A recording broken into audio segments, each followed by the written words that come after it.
নাটক প্র্যাকটিস করতে গিয়ে যা হলো। দিনটা ছিল 16ই মে। সেদিন আমরা কলেজ জীবনে শেষবারের মতো অনুষ্ঠানের জন্য প্র্যাকটিস করছিলাম। আর এই কাজটার মধ্যে সবচেয়ে বেশি গুরুত্ব যারা দিয়েছিল তারা হচ্ছে আমাদের জুনিয়ররা। তাদের মধ্যে অন্যতম এই যে প্রত্যুষ ভাই এবং দেবস্মিতা, এরা খুব সুন্দরভাবে একটি আর্ট করেছিল। আর এখানে আমাদের পুরো টিমই রেডি ছিল।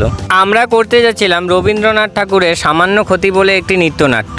আর এই অনুষ্ঠানটার পিছনে সবচেয়ে বড় অবদান যার ছিল তিনি হলেন আমাদের সকলের প্রিয় অধ্যাপিকা শ্রী আবিরা সেনগুপ্ত। আমাদের বাংলা বিভাগের এই অধ্যাপিকা আমাদের শেখাতে গিয়ে মনে হয় মনে মনে বলছিলেন যে কাদের পাল্লায় যে পড়লাম আমি। সত্যি কথা বলতে গেলে আমাদের নাটকের মূল ক্যারেক্টারদেরকে যাতে একটুকু ভুল না হয় তার জন্য ম্যাম খুব সুন্দরভাবে নিজের হাতে সবকিছু শিখিয়ে দিচ্ছিলেন। আর এই অনুষ্ঠানে আমাদের বাংলা ডিপার্টমেন্টের পাশাপাশি ছিল বিশেষ করে ইংলিশ ডিপার্টমেন্ট এবং সোশিওলজি ডিপার্টমেন্টের দু একজন। আর সেই দিন আমরা প্র্যাকটিস করতে করতে সন্ধ্যা 7টা বাজিয়ে ফেলেছিলাম। কলেজ জীবনে বোধহয় এত দেরি পর্যন্ত সকলে মিলে একসাথে একটা অনুষ্ঠানের জন্য দারুণ দিন কাটিয়েছিলাম আমরা।